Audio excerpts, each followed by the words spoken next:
Good morning and welcome to Enterprise Morning on Enterprise Television. I am Kendi Bodumi. And I am Henry Igwebike. Okay, it's the start of a new day and we are so glad to have you on the show today. We'll kick off with today's newspaper review before diving into the main conversation of the day. Trust me, you don't want to miss a moment. You can join the conversation by dropping your comments, liking, and following us on all our social media platforms at Enterprise TV7. So joining us today to share the matters at hand is Barrister Evans Ufeni. He is a barrister and a public affairs analyst. You are welcome, sir. Good morning. Good morning, Barrister. Thank you. Good morning. Welcome. Yes. All right, let's kickstart today this morning with some newspapers on our desk, and particularly I would love that we start with the Punch newspaper for today. And the big story, countdown to 2027, Tinubu to pick new INEC chair this week, and we have just one rider to that story. Yakubu steps aside, the president consults a council of states selection process on the spotlight. All right, so on the top strip, we have displaced Borno residents recount Boko Haram invasion. And also we have World Bank dismisses Nigeria's single-digit inflation target. Still on the top strip, we have how Abbas intervention stalled minority leaders' impeachment. And also below that story, on the downwards strip there, we have Tinubu access to National Assembly bills over policy clash. Still on that, we have cultists kill 4 in Lagos, Ogun communities. And police pension rally for protest after talks collapse. Yeah, so let's get to our talking point for today. Science Minister Uche Nnaji finally resigns over alleged certificate forgery. Barrister, we had you a couple of days back and we were talking about that particular issue. Yes. At the time it was alleged, we didn't know if it was true or false, but today he has resigned, which means to a great extent it is true that he falsified that results. How damaging is this to the administration of President Bola Tinubu? Very damaging. What it means is that the administration didn't do due diligence in these appointments. And when it did appoint these people, the screening they went through, the DSS screening, the National Assembly screening, and every other screening they did. For him to have escaped all this means that there's serious loophole in our system. Remember the former Minister for Finance, the woman from the UK? Yes. Yes, it was on Kemi, had the same issue. Hers is that she didn't serve. She didn't have NYC, compulsory NYC process, certificate and the rest of that. And she was vilified to the point where she had to resign. And this one has to do with the fact that when they wrote to the school, Premium Times did that, the school, they were able to confirm that he was admitted into the school, okay? But the school was unable to confirm his graduation. So what it means is that he gained admission into the school and perhaps did not finish. Otherwise, he should have been able to provide, because the result he presented, the school said they didn't issue it. Okay? And he had no choice than to resign. I think that is the way to go. But if truly he falsified that result, then the police must investigate and prosecute him. Okay. Because forgery under our law is a serious offense. Well, a simple offense because the penalty ranges between 3 to 4 years imprisonment. So Options of fines, is there? no option of fine. Is there option of? I can't remember there's option of fine for that. I can't remember there's option of fine. I don't think so. Okay. I'll check our criminal laws. Okay, so it tells you a lot about the kind of people that parade the corridor of power in Nigeria. These are people that have no certificate. I've been saying these things for a very long time. Most politicians don't have certificates. Just like Bishop Cook has said in one of his books, his article, talking about in Nigeria, those who have first class, you understand, are employed by those who didn't go to school. And those who don't have result at all, don't have any result, are the ones that preoccupy the political arena, and they're the ones that emerge as president, vice president, governors, and the rest of that. Buhari, for example, didn't have a proper result. The ones he presented, he had F9 all through. And we're expecting him to use that brain to do magic to the economy. You understand? We've seen it. The current president, too, had issues with his certificate. They all have issues with their certificate, but there's never a time they are disciplined enough to study and graduate. They are not disciplined enough to study and graduate. And it tells you a lot about many of them. So we had the former Senate president, the same thing. We've had that issue. Some of them even outrightly buy a result from universities and polytechnics. And if you go to those schools, you'll see the records. And they just claim that they went to school. But if you look at it, it's just because we are too arrogant, pompous, and sometimes nonsensical in our approach to issue. The Constitution didn't say you must go to any school to be a minister or whatsoever. The Constitution didn't even say you should go to school. The Constitution just said that just prove that you attempted SSE. There's nothing in the law that says you go to school. You can just be born, just remain like that. When you're of age, attempt SSE or its equivalent. It is an evidence. Yes. SSE or its equivalent. They didn't say go to school. Then present it is sufficient. That's what the Constitution is saying. Okay? So why do you now need to go and be submitting a degree you don't have?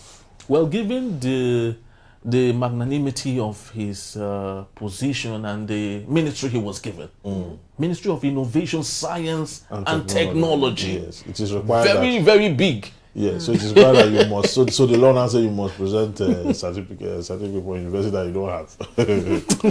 you see this thing there, and you see nobody's talking about the state that nominated him. Enugu State. Yes, you see that nobody's talking about the state that nominated him because a state nominated him, they pushed him out there. You understand? That state didn't do their due diligence. But why would the state do due diligence when the state governor himself has an issue with NYC? Yes, he has an NYC issue. Yeah. And you cannot be a public servant without the NYC certificate or the discharge certificate. Those are the two requirements. You can have all the degree in this or have PhD.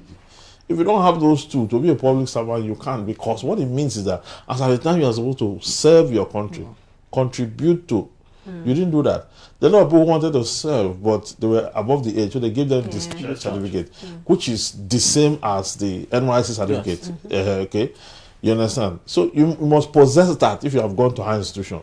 You understand? But unfortunately, many of our leaders didn't go to higher institution. Remember my governor when they were talking about the issue of the when they had their primaries and the rest of that. And after the outcome and all that, the document submitted was under contention. Many of them have these issues. Okay, to say that many of them didn't go to school, it's not an overstatement. But to say that the law did not require you to even go to any school, to even be the president, and then you go. You see, your problem starts when you now present misrepresentation. You are misrepresenting facts. It's fraud. It's falsehood.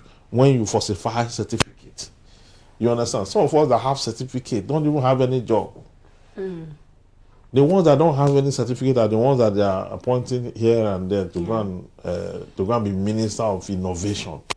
You know what? The word innovation is too heavy for you to leave it in the hands of a mediocre fraudster. You understand? Innovation means that you must be vast in character and learning first to start with. You must be fit and proper in character and learning to start with. You must be vast in, you must be well traveled, and you should know where the world is at every point in time. Not everyone know where the world is at every point in time. So it's unfortunate, very unfortunate. Okay, thank you so much for that. So how does this, or how might this affect Nigeria's image globally? It's a serious blow. It's a serious blow. Our image has been so battered. Our image has been so battered. I saw the news this morning. I was so angry, where the Christian Association of Nigeria came out to debunk the American, the news going around in America and Canada that the terrorists are not killing Christians in northern Nigeria. Can you imagine? Can. Is that the truth?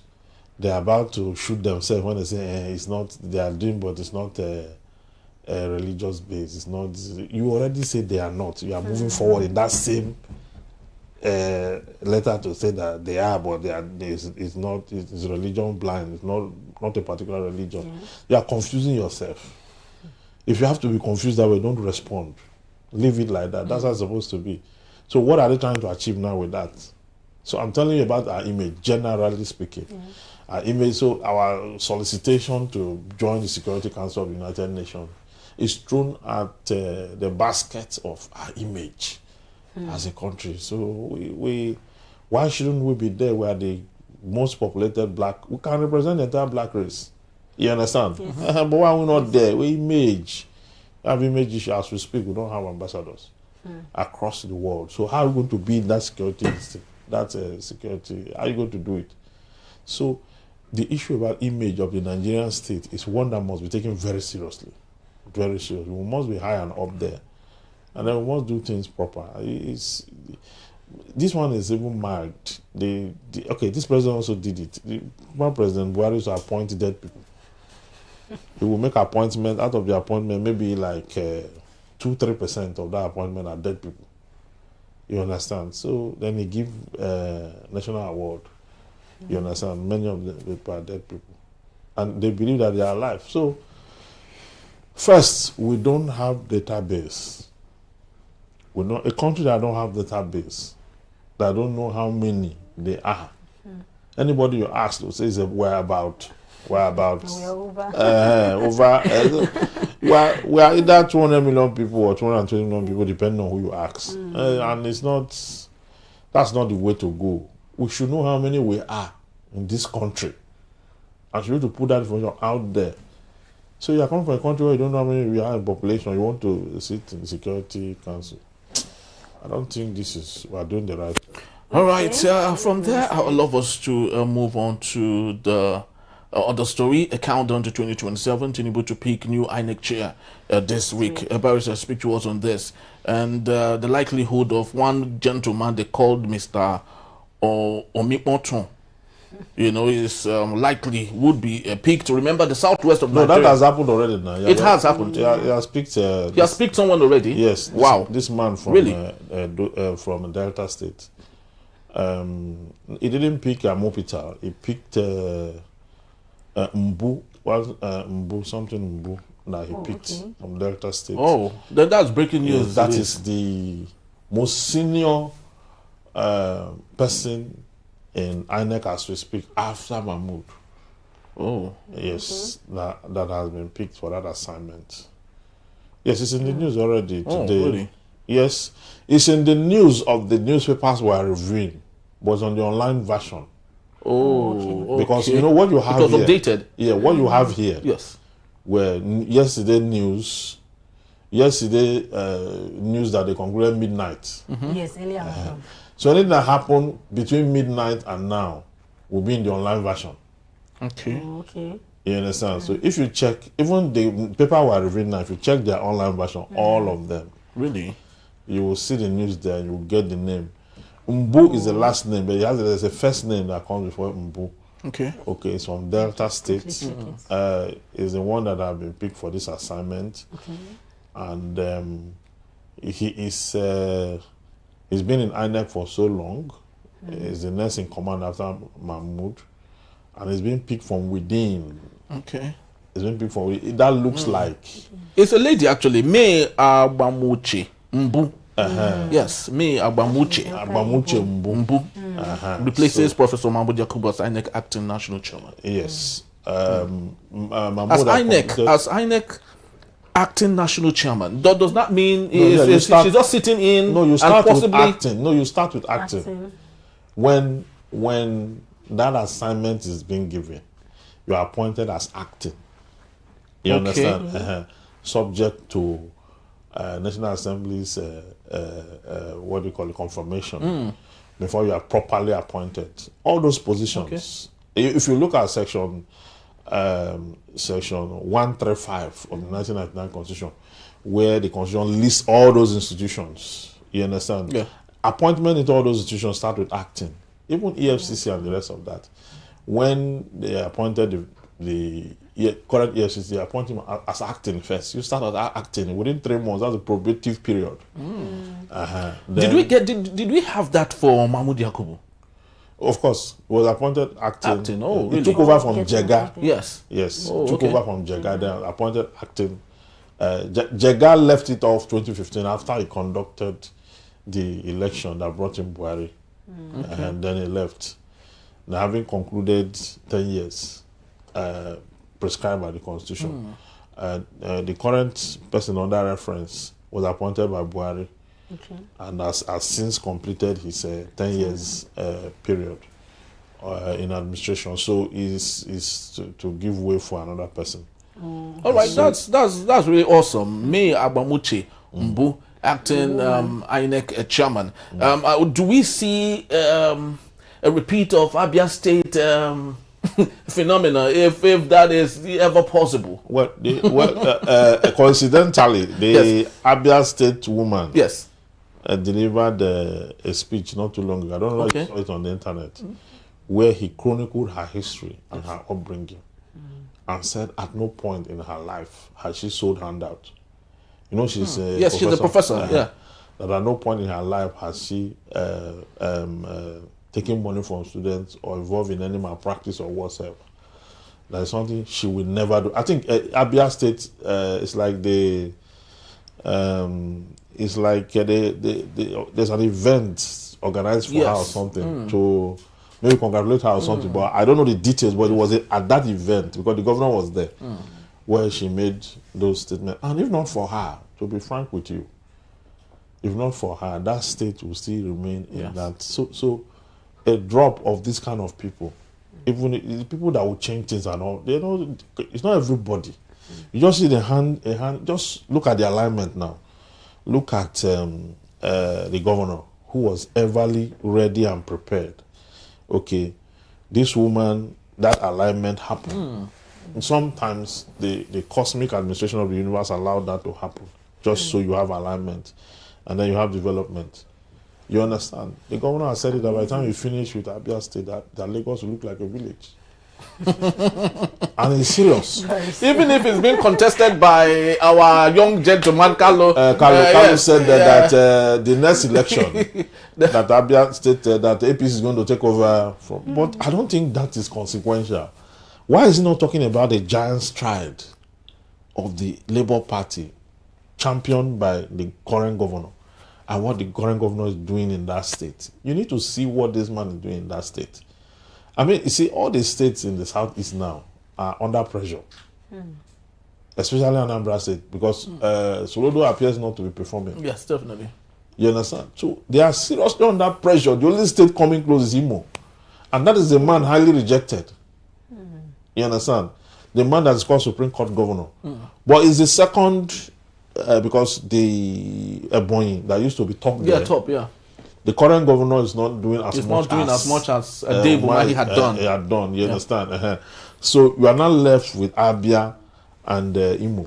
Enugu is doing Enugu is doing very well, except for the scandals here and there. But Enugu is doing fantastically well. We had a conference in Enugu, and to be frank with you, what we saw at the conference, will surprise you. Wow. Because, I mean, the security alone, okay, at the conference, and we were practically surrounded by security forces at the conference, practically surrounded, you understand? And they had to divert traffic to the point where you just have to be a lawyer to be in that vicinity. And things went so smoothly. There was no congestion anywhere because of the conference. This place is affected. No. The market during the conference was wonderful. The Mami market, the planning, everything. Yes. So the state was really heavily involved. You understand? Unlike in some states where you take the conference to, the state is partially involved. It's like they are there, they are not there. This one, the entire workforce of the state. Well, and that is why he made that mark. It went viral internationally. Okay? So kudos to the Enugu State governor. He's doing very well. And we talk about road network because Enugu from beginning is planned. Yeah. Just is planned. So and then what we saw there gave me a lot of hope about the southeast. I'm sure people that are from Enugu State will be so proud of their states. They were very. I mean, it's something to reckon with when you see a governor doing the event center itself. It's about the best in the southeast. International, conference center. The Abia State want to build one wants now. to build something like that. Something like that. So if we duplicate it across the southeast, we are looking at an international center. The Nigerians in diaspora who are from that state are also, contributing a lot to see that things change.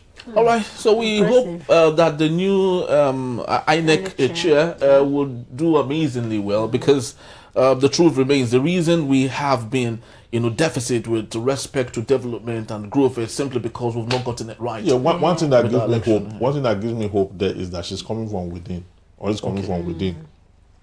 Unlike before, when people are brought in, once they are professor of political science, you just bring them from university in.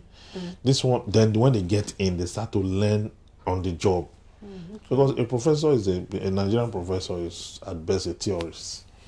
You understand? The professor of political science that may not have seen ballot box before, or may have seen it but may not have really. But this one is coming from within. She's not going to learn at the job. She has learned already. So what we expect is projection. As against when you bring in somebody, now be using citizens' mandate to learn. The mandate of the citizen is sacred. It's like their life. When they donate it, they are saying, we are putting this down as a burnt offering or a sacrifice to determine the next phase of our lives.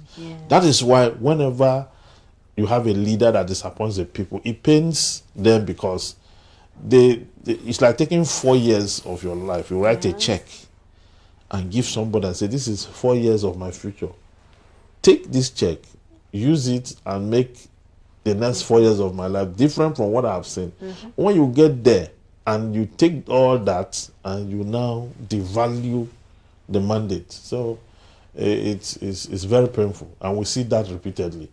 So we believe that perhaps she will be able to do what is expected in this case. Very well said. Accountability is the key. But just before we let go for this particular segment, Barrister, let's talk about the reeve of the moment. I know you've watched it. The interview between Rufai Hussaini and Dave Umahi is at the center of everything right now. What's your take on that? Well, the two parties had grievances. They had beef within themselves, and I see that as a consequential clash was going to happen because the last time Dave Umahi was dead, it was the same thing. Yes. And so that anger, and they took it forward. David Umahi should understand first that he's no longer a governor. You understand?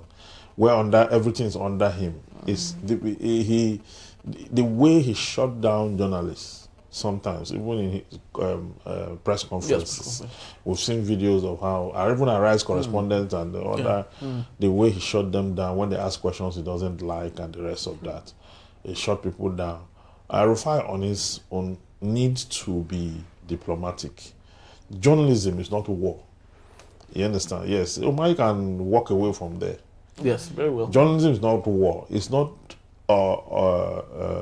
the Constitution says in section 22 that the responsibility of a journalist is to hold government accountable to the people.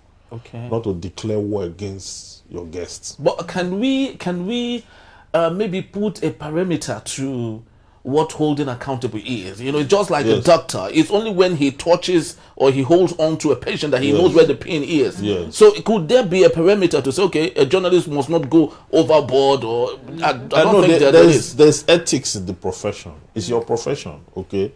When you are interviewing a guest, there are things someone like Shewa Kimbaloye can actually extract more from Dave Umahi, cause him to talk more, put him in more trouble than without unnecessarily causing chaos. Yes, and they will be laughing. They will be friends, but he will be in big trouble Because once you leave that place, it will go viral. Yes. You understand? Yes. And Shehu can still call Devumai the next day. And Devumai will say, you this boy. You understand? So it's style. You understand? Very true. Now, Rufai's style is antagonistic. His style, you need to be very patient before you're able to. People like Devumai is hot-tempered. Yeah, he's not patient. He does not want to Rufai. Like, Rufai got to some point, he was telling the minister that, keep quiet, let me talk. Yes. You understand? He keep quiet, let me talk. Then the next thing, he pushed him to say things he ought not to say. See, he's a professor in this field. Then Rufai went there too. Two of them were petty. That which university gave you the professorship and all that. He said, no, I'm a professor in practice in this thing. He's trying to say, what he's trying to say in effect is that I am a professional, okay, in construction and building and civil engineering. So I know this thing. I don't want to give you, because what Rufai was trying to do is, by the time Devumai say that per kilometer costs 4 billion, the next thing Nigerians will carry calculator. They now say the thing is 700 something kilometers times 4 billion times. Yes. That's what they want to do. But you know, see, every kilometer cannot cost the same. Because you have some places that are swampy. Like within the Lekki corridor, through down before you even get to Ondo. Yeah. Those corridors are highly swampy. They are not solid ground. So per kilometer there will cost more. There are places where the soil is weak, where they need to excavate the entire soil and put new one before they so there are places where you have solid rock soil where you don't need to excavate. All you need to do is to clear, weed and they put up. So you can't have the same. But Rufai is trying to say that you must give us the measurement that each kilometer should put. Ordinarily, road construction is cost by kilometers. That is, Rufai is not wrong with that question. But what the Rufai need to do is to let him know that you can't have a flat rate. Okay. That's you educate. Because see, the answer is not to Rufai, it's to the audience. Yes. And most of them are experts who understand this better. Yes. Most of them are experts. So if you are saying the wrong thing, many people know who are engineers. It's like you talking the wrong law, and I'm watching. I just sometimes we watch Nollywood and we see them in court, and we just laugh because what there is drama. It doesn't come close to practice. So that's how it is. All you need to just say, okay, this is you can't get a flat rate, but from the Lekki axis of it, this is what it will cost because of the terrain and all that. You may not even need to say figures. And Rufai would have been satisfied at the end of the day. Deep explanation comes with certain reassurance. You understand? First of all, there's suspicion. The fact that an average minister in Nigeria has skeleton in his cupboard. So that suspicion is in the mind of Rufai. Then there's defense to that. Devumai is not going to give in to that. We want to defend that in totality. So at the end of the day, he ends up with anger and issues like that before you know it. So from both ends, there are people who have criticized Rufai. I criticized Rufai from one end for being too antagonistic, in a sense, unnecessary. Then I also blame Devumai for trying to shut down.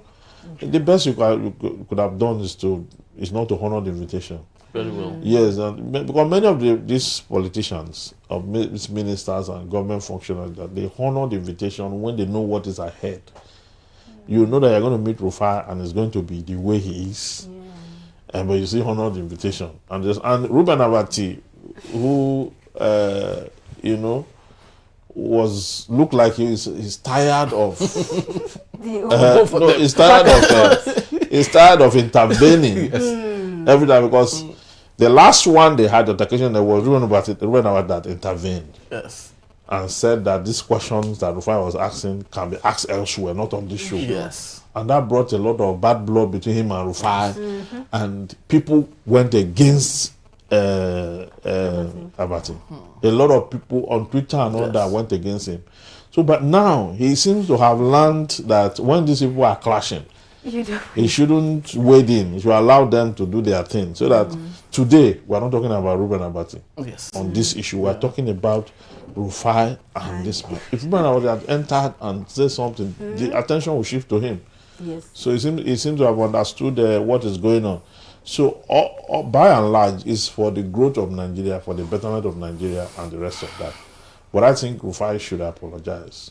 Okay. Yeah, given that in our culture, the younger person, Yes. there are a lot of people who may not like what I'm saying. Yes, and Rufai is not. He does not. He has on many occasions apologized to the president of the country. Yes. Yes, on the show. Yes, he has done that. Yeah, so he should do that. And let the man know that it's for the growth of Nigeria. The passion is not personal. It's not for personal gain. How much are they paying? Exactly. Yeah, how much are you receiving in all this? So it's just that let's see things work. If things can work, all this pain we are putting, all this explanation we are putting, just to make sure that things work. And David Umahi, for once, I mean, we should give it to him. He's a performer. No, he has actually. Yes, he's a performer. His pedigree is there. You can see what he has done over time. Yeah. You understand? Was a no-nonsense person too. You understand? When they protested in Ebonyi during I think it was the NSAS or so, he went around and said this was built by government and they've destroyed it. They say, I will not replace it. He's a no-nonsense man. So both sides, trying to work for the country, for the general mass and the good of Nigeria. They stumble at different ends, but I think Rufai should apologize. All right, we will leave it at that. And on a lighter mood, the comic actor, Governor Amuneke, actually wrote Dave Rufai Hussein and told him to leave his colleagues alone. Yes, political. You want to defend his colleagues now. There's an interview that also did. He did an interview with one the same Yes, thing. yeah. They replicated the interview and he came there with a stick. Oh my God. And when the presenter asked the question, he used the stick All right. You want to defend his colleagues. Yes. All right. In all, what we actually request is for a change in value system, because if it's good for one person, it's good for everyone, and that's what we wish for. And just to let you know, the barrister would be here to take us on our main conversation. That's when we return. President Tinubu moves to raise $2.8 billion for budget and infrastructure project. It's still enterprise money, and don't go anywhere. We'll be right back.